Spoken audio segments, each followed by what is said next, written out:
On the humid morning of August 21st, 1911, a man slipped out from the shadows of the Louvre Museum, and hidden beneath his clothing was a painting.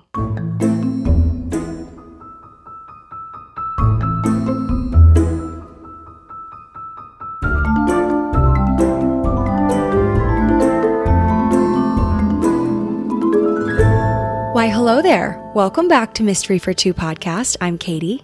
I'm Jack. And we are so ready for this episode because we just had a full, 3-course Thai meal with pad Thai, fried rice, Pineapple fried rice, and various appetizers, and Diet Coke. I had a Diet Coke before this episode, so I am feeling really ready. I don't want to butcher it, but I think it was called Mulang, is what I had. That was the appetizer. Skewers. Yeah, that was really good. Some kind of pork skewers. They're delicious. Yeah, sorry if you haven't eaten before this episode and now you're hungry, or maybe it's too early where you are and you're not loving thinking about Thai food at breakfast time. Mulang, not to get confused with Mudang. Mudang is the hippo, right? The hippopotamus. Wow, I haven't seen her in a while. Yeah, She was a Mudang. baby. Yeah. Hopefully she's thriving. I really hope so. If anyone has an update on Mudang, let us know. I would greatly appreciate it. Anyway, welcome back to another episode of the podcast. Jack, take it away. We're going to review some of the answers to the questions last week. My question for those of you that didn't listen in last week was you go to the movie theatre, you go to the cinema, as we call it, in England, and of course you're going to get some popcorn. It's pretty standard, but what is your overall movie theatre cinema experience? Snack-wise. Yeah, what's the full What do you get full meal that you're going for? So we had a few options. One being, I just love this because I'm pretty sure I can guarantee that this person's from England. So Holly, buttery popcorn, but Holly likes it with Maltesers. I don't know what that is. Maltesers? I read that comment and I was like, I don't know I'm not familiar. They're small circular chocolate balls that are kind of wafery. What else do we have? Oh, see here. American. Bunch of Crunch. I love Bunch of Crunch. I didn't know what Bunch of Crunch was until I moved over here. Yeah, it's like mini Crunch bar. Very good. It's Delicious. a bunch of Crunch. All right, what else we got? Large Diet Vanilla Coke. Megan, we appreciate the comment, but jail. I don't know if I've ever had vanilla Coke, but I'm liking both of the components of it. I like vanilla and I like Coke, so I feel like together that would be my kind of beverage. Vanilla Coke, Jack's being a hater. Never sat with me well. But this week's question is, if you could go back and repeat any grade, be it, kindergarten or high school, middle school, college, university. Okay. Any Perhaps. era we could go back to? But yeah, 1 year In specifically. schooling. Okay. What would it be for you? Freshman year of college. It was my first year living in America as a student, full-time ever in my life. Just moved here. And it was like a whole new world to me. Oh, wow. Okay. All right. I think I was going to go in a different direction. I think I would go back to the 3rd grade because I just have very fond memories of the 3rd grade in elementary school. We had adopted, as a class project, we had terrapins. Do you know what a terrapin is? I actually do. They're like tiny turtles. Yeah, they're turtles. And so we adopted these turtles and we raised them as a class together, and then we released them into the bog, which was near our school. So it was a very fun project, and we had different chores related to the terrapins, and they were always just in the back of the classroom while we were doing our class. And it taught you responsibility. Yeah, but it was just I just remember that year so fondly when I look back, and so I wouldn't do anything differently. I would just do it again. 3rd grade. And I'm you were so free of responsibilities back then. It was just very cut and dry, just show up to class and try to learn stuff. And excellent question. I'm excited to see where you guys take this one. Comment down below if you're on Spotify or YouTube, wherever you're listening. If there's a comment section, leave your response. If you want to leave us a comment on Instagram, that's fine as well. So with that, what year are you taking us to? That is an excellent segue, Jack. Excellent segue. See, I'm getting better at this. Yeah, no, you're really helping me out here because I really didn't know how to transition. The transition. Well, we'll get to that. Okay. I'm actually realizing I did want to start in a different way. Wow. So I actually don't need that. I don't need that. Thanks, but no thanks. I'm just giving you layups and you're rejecting them. Thanks, but no thanks. So for today's story, we are in a museum. On 2 occasions, separated by more than a century, something almost identical happened at the same museum. As an onlooker outside of the building in the year 1911, you might see a handyman hurrying out of the museum after a job.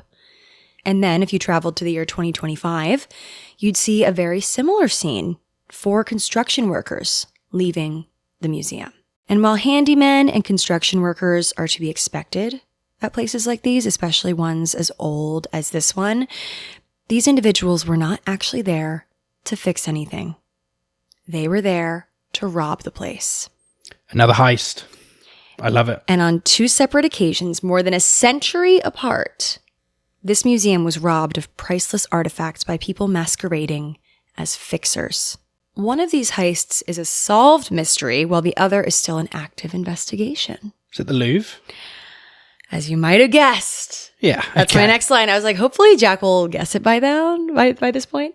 This introduction? the most recent robbery, Mm-hmm. that had you in a chokehold. Yeah, From minute 1. You were giving me updates every day. I, of course, don't love to hear that a heist has occurred, but I also do love to hear in the sense of I like to be on the pulse of the news. So I like to follow things like that. But anyway, that being said, we are talking about the Louvre today. And you might be familiar with what happened there in 2025 because, like we just said, it was a very buzzy social media topic. But the 1911 heist that happened over 100 years ago was even crazier because it involved a very famous painting that I confidently say everyone listening has heard of. First, let's talk about the Louvre. Have you been to the Louvre? I have been. You've been to the Louvre? What do you remember from being there? I remember horrible long lines to get in.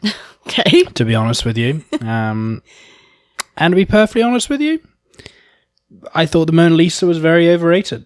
Really? Cool to be able to say I've seen the Mona Lisa because that's the main piece I feel like everyone wants to tick off. Mm-hmm. But it was kind of underwhelming where going in and there was a crazy line and you got 10 seconds to look at it. Do you remember anything else from the museum? Nothing else sticks out to me.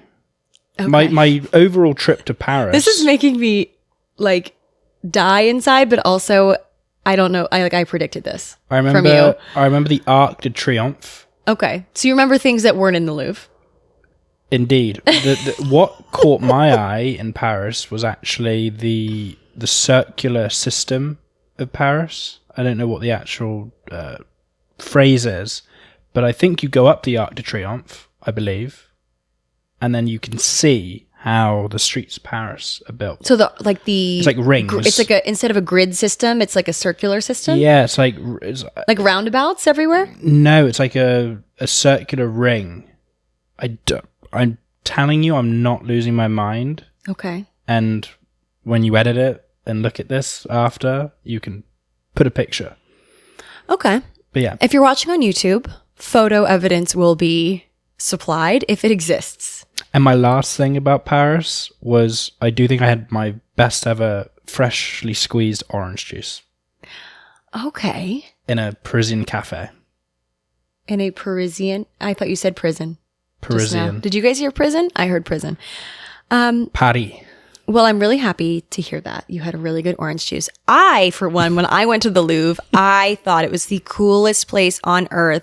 I read the Da Vinci Code prior to going, which really primed me for quite the experience being there. My only gripe was that I didn't get enough time there. I would love to go back and get more time in this museum because I was with people who just wanted to shop and I wanted to look at some art. But that's You didn't want to shop either?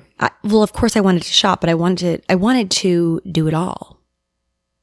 Can't a girl just go to Paris and do it all? Like, can't you just spend like 6 hours at the Louvre? And honestly, it's crazy. I think it would take like over a day to properly look at every single piece of art in the Louvre. But it's not Emily in Paris. It's Katie in Paris. Katie in Paris. Katie returns to Paris. I think I see it in my future. I really do. But on the topic of the Louvre, let's talk about it. If you are not familiar, that is A-okay. It is not going anywhere. You can definitely visit it in your lifetime if you get the opportunity. But this museum is located in France, and it's one of the world's most iconic cultural landmarks.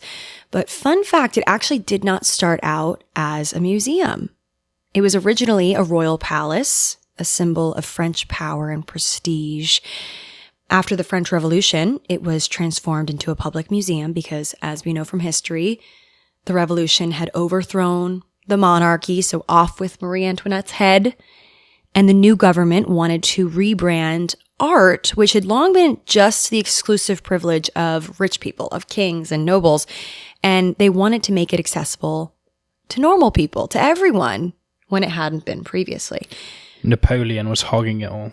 So by opening the Louvre's doors and making it into this public museum, they were not only sharing France's cultural treasures with everyone, but they were also sending a very powerful message. Art and history belong to the whole nation, not just to the rich and the elite. So very cool little fact. I didn't know it was previously a palace, but it makes sense when you look at it. It is an absolutely beautiful building. And today it's the most visited museum on the planet, drawing up to 30,000 visitors a day through its sprawling 780,000 square feet of galleries. They have over 33,000 works of art, from ancient sculptures of Greece, Egypt, and Mesopotamia to paintings, antique furniture. It's nothing compared to our gallery wall and our 950 square foot apartment in Chelsea, New York, though. Hey, don't discount it. We have at least 1,000 square feet. I think we have like 1,001. We'll take it. We round up there. Every last foot counts in this space. But yeah, honestly, hang it in the Louvre. That's my favorite saying. Like, when someone takes like a really amazing photo, hang it in the Louvre. If you ever need a good not caption. Actually, you could make it a caption, but I'm more so saying like comment on Instagram if you want, like if someone posts a fire photo, hang it in the Louvre. It's a good comment. I love that also in a sporting sense. Whenever there's like a good goal scored in soccer, people will just say, hang it in the Louvre. Really? And a Man City player went viral for the way he pronounced Louvre because he just has a very thick... How did he say it? He's like, the Louvre. Okay. The Louvre. That's like the same way you just said it previously. No, the Louvre. Oh, okay. Trust me. There's more of like the Louvre. back of your throat's involved. Like John Stones, okay. English centre-back. He's getting ridiculed ultimately by Erling Haaland. Alas, that's enough sport talk. This isn't a sports podcast. This is not a sports podcast. Anyway, so... this place, the Louvre, this epic museum, is such a bucket list museum to visit. And because of this, it is also on the bucket list of thieves. Nearly everything in the museum is priceless. So even if a thief was able to nab just one tiny little painting off the wall, for example, they'd be set for life. If they could find a way to sell it on the black market, that is. And back in 1911, a man decided to test the Louvre and see if he could do just that and get away with it. On the humid morning of August 21st, 1911, a man slipped out from the shadows of the Louvre Museum, and hidden beneath his clothing was a painting. And it wasn't just any painting. It was the Mona Lisa. Really? He went for the... Was the Mona Lisa back then the main piece as well? Oh, I'll get into that. Okay. I'll answer every single question you've got because I did a lot of research into this. So this is the story of the Mona Lisa Heist of 1911. The Mona Lisa was stolen from the Louvre. And I had no idea when I went and saw it. I did not know that it had previously been stolen. And it's really such an interesting story. So I will say this was before the Mona Lisa was as recognizable as it is today. And art historians believe that this story, this heist, was a huge contributor to the Mona Lisa's now popularity. For sure. Like the fact that it is so recognizable today. Yeah, that's what I was alluding to earlier. Yeah. Like today, the Mona Lisa attracts nearly 8 million visitors every year. Wow. 8 million. She's still popular. She is still popular. And the Mona Lisa, as we know it today, if for some reason you're not familiar, it is a portrait of a woman. The woman is widely believed to be Lisa del Giocondo, the wife of a wealthy silk merchant from Florence, Italy. She sits with her hands folded, looking directly at the viewer with a subtle little smirk expression that has made the painting so famous. Is it a smile? Is it not a smile? A smize. Kind of a smize, if you will, yeah. The Mona Lisa smile, as it's called. And of course, the artist was Leonardo da Vinci, one of the greatest painters and thinkers of the Renaissance. He began working on Mona around the year 1503, and he kept coming back to it for several years, and it's an oil painting on a wooden panel specifically made from poplar wood. So let's talk about the mastermind behind the heist. His name was Vincenzo Peruggia. And Vincenzo was an Italian handyman who had once worked at the Louvre. Quite handy. So he worked there installing protective glass cases for the artwork. And so he was likely involved in the very glass case made for the Mona Lisa. And if not that one, at least, hundreds of other ones. So he was very familiar with the inner workings of these protective cases. Inside job. And he would have known how to open the Mona Lisa's case in minutes. Classic inside job. Yeah, set him up for success, that's for sure. It must be pretty hard when you're that confident in your own ability and circumstances that you think, I think I can get away with this. The confidence that takes, though, like I don't, of course, criminals are criminals. They are not good people because they are breaking the law. Now that that's out of the way, I admire their confidence. Disclaimer. But I admire the confidence of people that are like, I can do this and get away with it too. Or just... like, it's one thing to do it, but another thing to get the confidence that you will get away with it. Or just the risk being like, I might get caught. I might get caught. And be in jail. Well, and even back then, he could have gotten shot, Oh, I feel like you'd have people were just shooting people left and right. I feel like 1911, if you were a thief, they'd cut your hand off. Yeah, like eye for an eye. Mm-hmm. I don't know, maybe there was still obviously the legal system. You'd be sent to the gallows. Yeah, but I feel like they could especially like in 1911 in France, I feel like they could probably get away with that. This was... yeah. It's like pre-war. Exactly. Yeah. So anyway, Vincenzo, let's talk about how he pulled this off. Vincenzo disguised himself in a white smock that was nearly identical to the ones worn by museum staff at the time, which he would have known because he worked at the museum some of the time. And he arrived to the Louvre on Sunday afternoon. Anyone who saw him would just assume that he was there to fix things inside the museum, so no one paid him any mind. He then tiptoed his way into a storage closet near the Salon Carré, which was the name of the room where the Renaissance paintings were. And then he waited until the last footsteps faded out and everyone had left for the day. He then emerged from the closet, strode over to the Mona Lisa where she hung, reached up and removed the painting from its 4 simple hooks. He then carried her into the stairwell, freed the painting from its heavy frame and protective glass the way that he knew how to, and then he stuffed the painting under the smock he was wearing. And the reason why he took the Mona Lisa, there's a few reasons tied to it, which we'll get to, but the main reason, it was the perfect size, nice and small, so he could easily conceal it, inside of his smock, while some other paintings in the same room were much larger. And he walked out of the museum without a single person stopping him. And the crazy part is, this is what I find very interesting. No one noticed that the painting was stolen for over 24 hours. Damn. There was a clear blank spot on the wall. Mona went from being insignificant to being the it girl. Before I continue, how do you think they solved this crime? It was before security cameras. Fingerprinting was in its infancy. I'm going to go with Vincenzo, who I'm going to call him Vinny for sure. I think in his friendship circles he went by Vinny. Okay. That's what I'm telling myself. I believe myself. It. Yeah. I think Vinny felt guilty and handed himself back in. Interesting. Okay. Because he worked there, he started to panic. He had a guilty conscience. That's what I'm going with. And that's what... Okay. I like that. So before we dive into that, let's talk about how it was finally discovered that the Mona Lisa was gone. So it's actually kind of understandable. We'll cut them like a little bit of slack because at the time, the Louvre was the largest building in the world. It spread across 45 acres, and security for that large of a space was very weak. And technology back then, isn't what it is today. Yeah, no, they didn't have the cameras. The security guards, they did not have enough guards, okay? Like, we'll just say it like that. They did not have enough guards. They had 150, or less than 150, rather, total.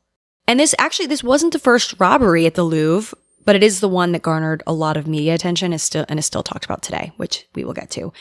But the thing is, museum guards or staff weren't the first ones to notice that the Mona Lisa was mysteriously missing. So, of all the people that could have noticed, it wasn't the security or the staff. Interesting. Who? It was an artist who noticed. This artist was a painter of still life paintings, and he had wanted to paint the gallery room where the Renaissance paintings were all hung. So like this room had a bunch of paintings, and he wanted to paint the paintings, like the room itself.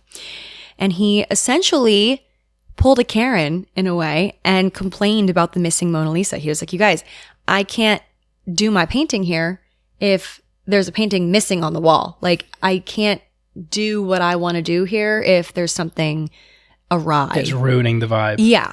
And some could see this as like Karen behavior. I personally see it as like, I respect this guy's brazenness. He's like, hey, I know I'm like this random guy that just wants to paint in the museum, which like you see people do all the time, but like, he's like, I need it a certain way. Okay.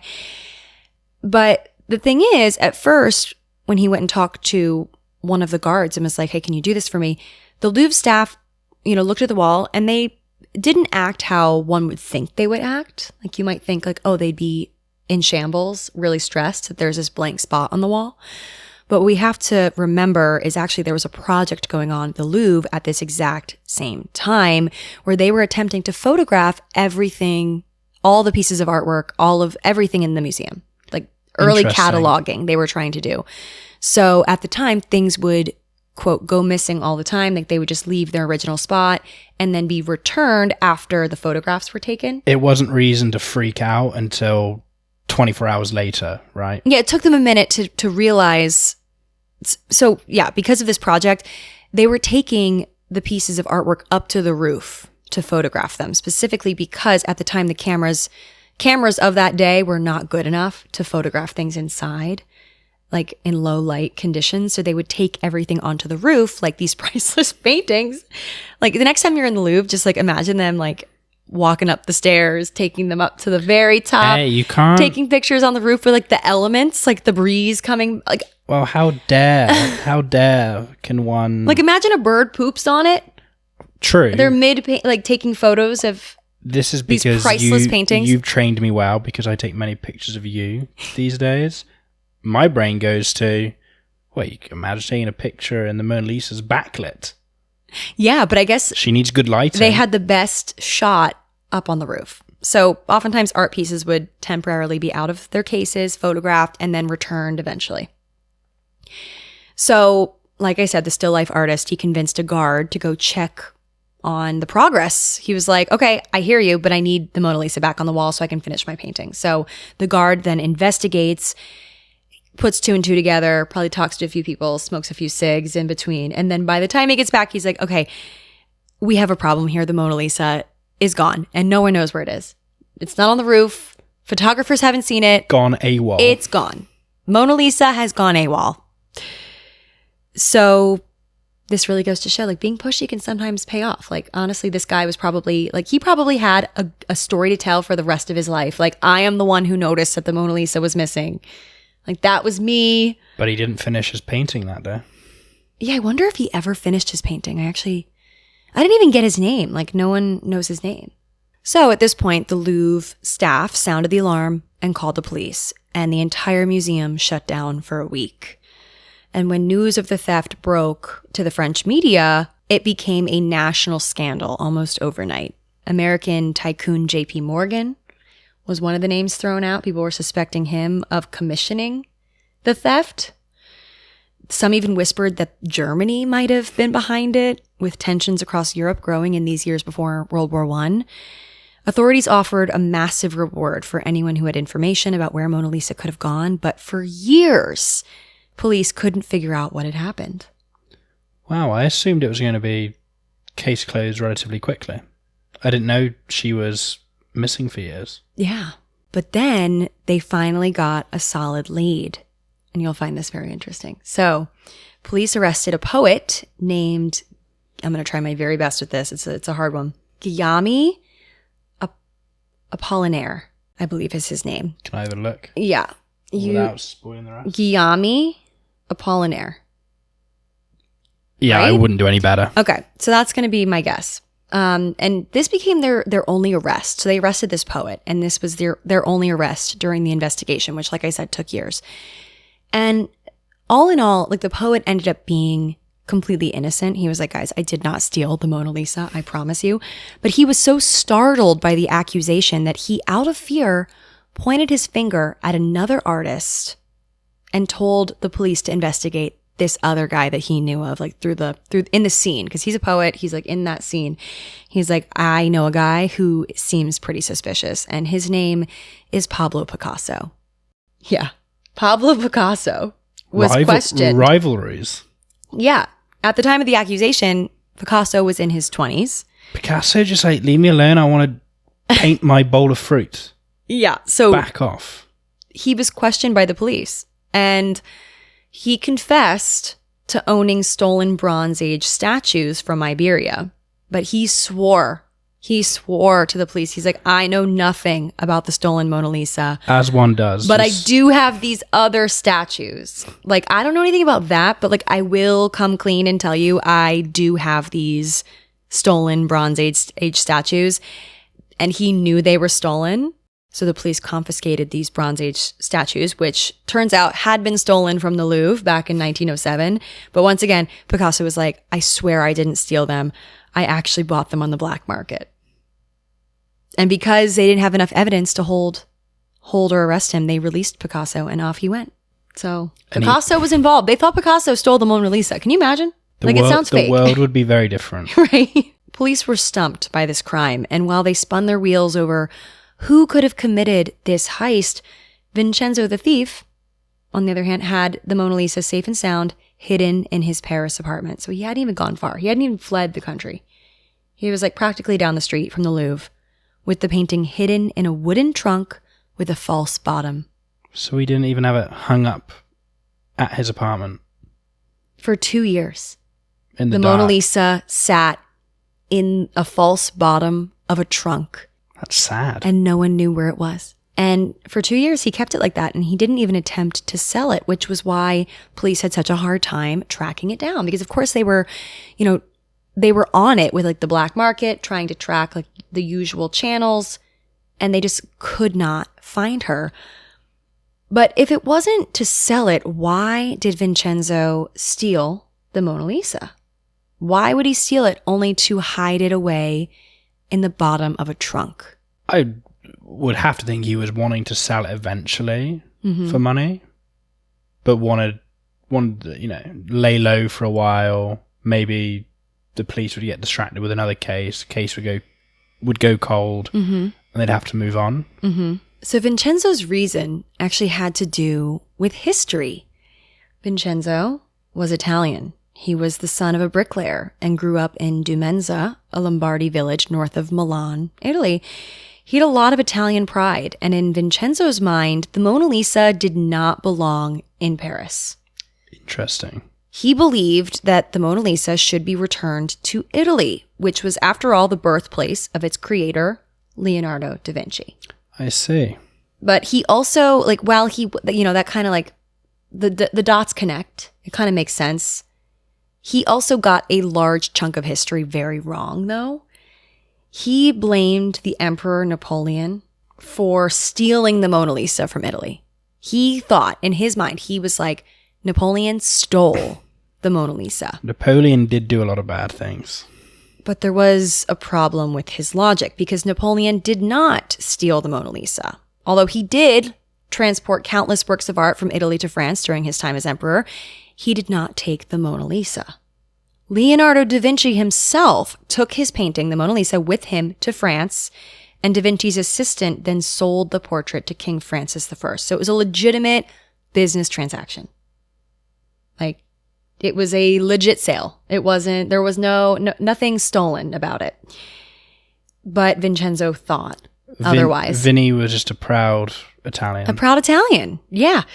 So the Mona Lisa then hung in France, or hung out and hung, hopefully. I don't actually know where it was, but it was just in France for nearly 300 years before Napoleon seized Renaissance masterpieces for his new collection. So it all happened before all of that, and he just got his facts wrong.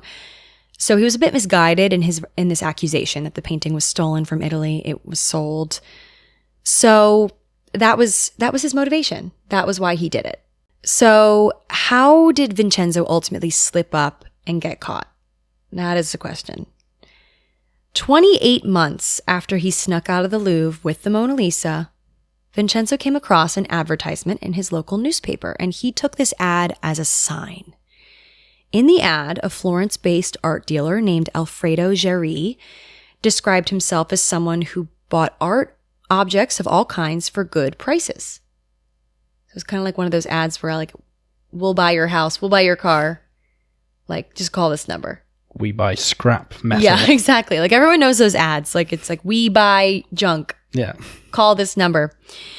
So, but in this case, it was, he would buy art objects of all kinds and for good prices. So Vincenzo was like, okay, this sounds promising. Taking a chance, he wrote to Alfredo under the alias Leonardo Vincenzo, because of course he did. He idolized Leonardo da Vinci that much, and so he had to bake it into his alias.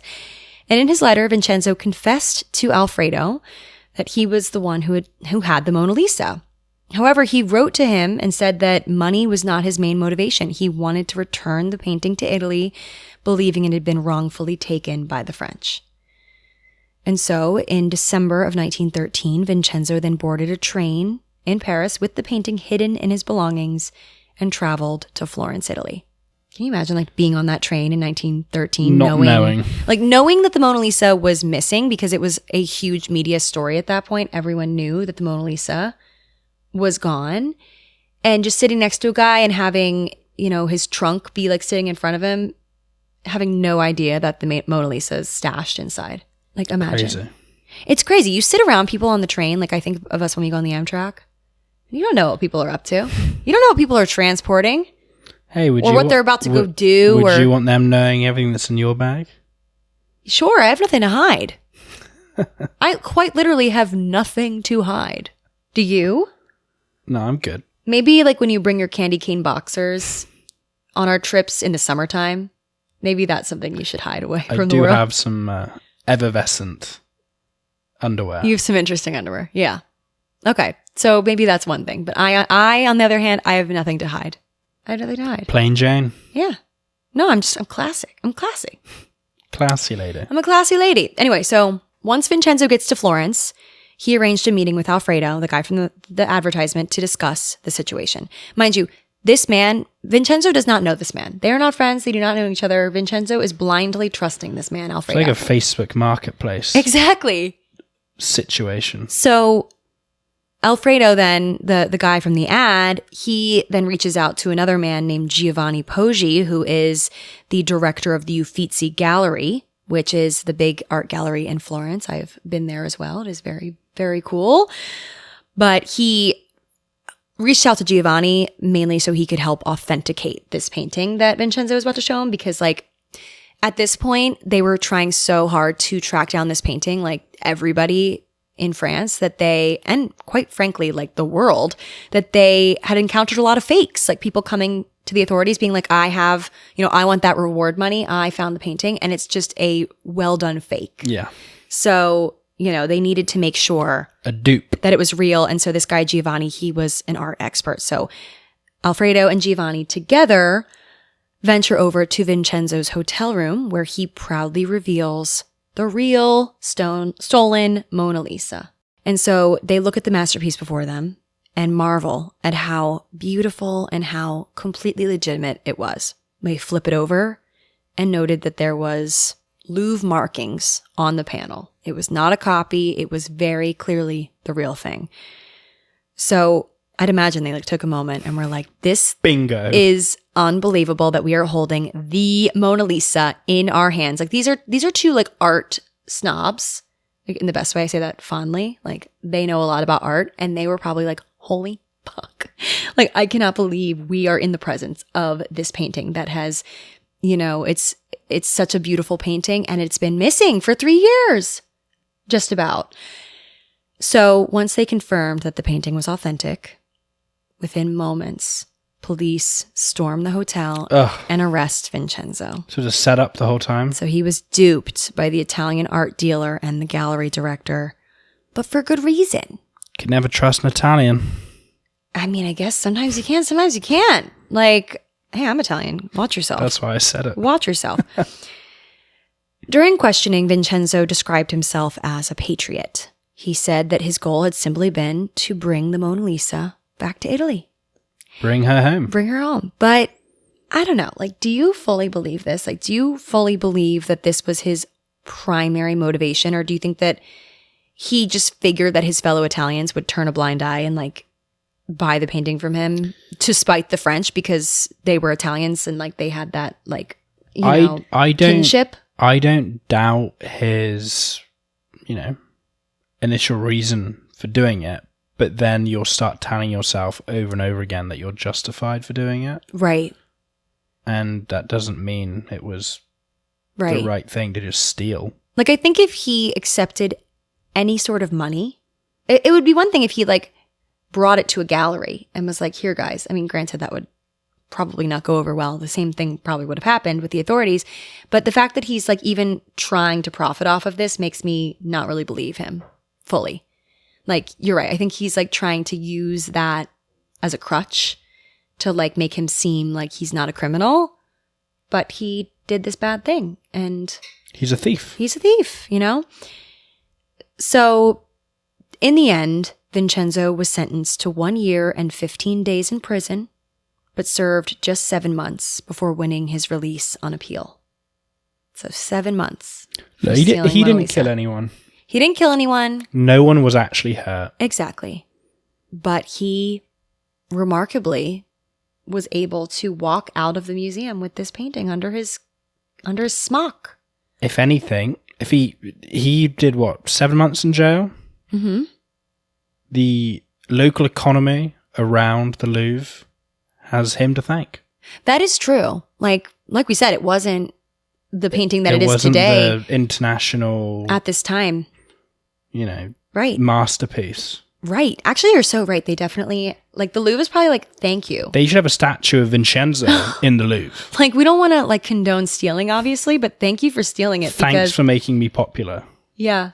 Meanwhile, Picasso is pissed because he had to return his Bronze Age statues because that poet threw him under the bus. I can't believe Picasso in this story ended up just being,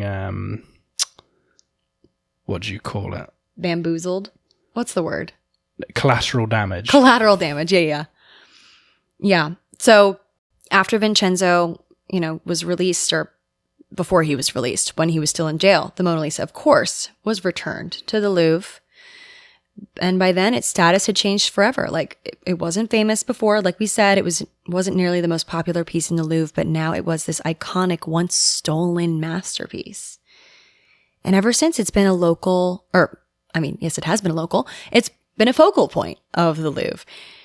Vincenzo, after being released from jail, later fought in the Italian army during World War I, eventually returning to France, where he died in 1925. And that is the story of the Mona Lisa Heist of 1911. And that is just part one of this two-parter of sorts about the Louvre robberies. Because next week, we're going to cover the 2025... Hell yeah. Yeah, the French crown jewel heist, $102 million French crown jewel heist that happened more than 100 years later at the very same museum. How did they let this happen again? Can I give one spoiler for next week's episode? Sure. Because I just know this because you kept harping on to me about it because it blew your mind. Well, we at actually the time. did. I think I know what you're going to say, and I think we actually talked about this in like the first episode of this podcast. So we did kind of. I think we did. Yeah. So it has already been spoiled. If you've been a day one listener, you would already know this fact. Like the loose security measures, Yeah. right? Like the password being Louvre. the Louvre. Yeah, Louvre's password to Come their on. security Come cameras. on. The Louvre. Yeah. Come on. Yeah. Do better. So, yeah. I mean, I'm sure they do very important work over there with security. They probably busted a lot of people that have tried to steal things over the years, but it did happen again. It did happen again. And we're going to cover that story in next week's episode, next Monday of the pod. And we will continue our chat about all things Louvre. Yeah. Who knows? I might throw some other random stuff in there too. I Louvre it. You Louvre it. I Louvre How it. long have you been keeping that in? I thought about it immediately. That is the ultimate dad joke. How many times do you think that is said on a daily basis inside the Louvre, primarily by dads? I just hope there's printed t-shirts that say I Louvre it You know they exist. with a tiny Mona Lisa. Okay, I'm going to If order not- one for next week's episode and you can wear it in the video. Please. But what did you think of this story? Isn't it interesting?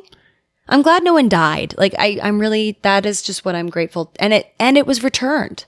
The Mona Lisa was returned. This is a solved mystery tied up in a bow. Well, I think that's what, like the gruesome murders or just serial killer situations, like they're so interesting, Mm-hmm. but they're really sad. Exactly. You know, it's great when you catch them because you feel justice, but it's really sad and it ruins a lot of people's lives. Not just the victim, but also the family and Mm-hmm. the local area where it happened. A heist in general is pretty harmless. And I just find it very interesting how they get the piece, whether it's jewelry, art, Yeah. if it's just money. Yeah. Like the planning, the execution, Right. and then the eventual we're on the run. Right. Yeah. Heists are really interesting stories for that reason. It is nicer to tell them because there's obviously no like extreme collateral damage a lot of the time, or I would say some of the time. I'm sure there is plenty of the time, which we'll probably cover on this podcast. But I will say like there are ways in which heists like can cause misfortune for people involved, like apart from like the actual criminal. Like I'd imagine there's instances where someone or people become obsessed with certain cases, like in law enforcement, and especially this one because the police weren't even the ones to really solve this case. It was because of that advertisement. And, True. you know, I assume that it was like a tip given to them by this art collector and the Uffizi Gallery director that eventually were like, hey guys, we found the guy. But up until then, they'd hit dead end after dead end after dead end. And I'd imagine that there's police officers out there, like in the French police, that maybe like took this work home with them and were quite literally maybe even lost their job over the fact that they couldn't catch this guy. And so there is like, even if there aren't deaths involved in heists, like there's definitely a lot of pain that still happens because criminals should not be able to get away with things like these. You heard it here first. And with the current, the 2025 story that we'll discuss next week in great detail of the French crown jewels, we might never see those again. Because of this, the technology we now have, like it's so much, it's harder, but also easier in some ways to get away with things like this. Once you've actually like committed the crime, you can like split up all the jewels and sell them on the black market, like on the internet. Whereas back then the black market was like a physical black market. You know what I mean? And so that scares me that we'll never see them ever again. But there's less serial killers these days. True. Because Thank of God. DNA. Thank God for DNA. Thank God for all the technological advances that will happen that haven't even happened yet. Like the fact that at this point, like DNA wasn't even a thing and like being tested, and there's probably things that will be invented in our lifetime. Yeah, it's really, we'll probably be like 100 years old and there'll be some new invention that's going to help stop even more criminals from doing bad things. I do have to respect, like if Vincenzo was truly like doing what he felt was right, like that. A patriot. The patriotism it's the stuff that they write books and movies about, right? But like at the end of the day, he got his facts wrong. You got to get your facts right. You got to do your research, right? I think he just did not like Napoleon. Yeah. A lot of people didn't like Napoleon. Grant, exactly. Probably justified. Yeah. So anyway, guys, that was episode 12. What did you think? Stay tuned for next week's episode. Part 1 of the Louvre. Part 1 of the Louvre. I just titled it like Louvre Crimes, Part 1. The Paris Files. Yeah. Louvre Crimes Part 2 coming next week. This was the Mona Lisa Heist of 1911. Thank you for listening and watching. Make sure you respond to Jack's question. Rate us 5 stars. Recommend the podcast to a friend. If you have a friend that you'd like to do that too, please do. And with that, I think I will bid you adieu. Au revoir. Goodbye. You gotta say the thing you say. I said au revoir. Yeah, but you usually say... Cheers. Well, I put the French translation Yeah, but we gotta like do both, you know. I'll say bonjour at the start of the next one. Okay. I'll hold you to it. Cheers. Bye.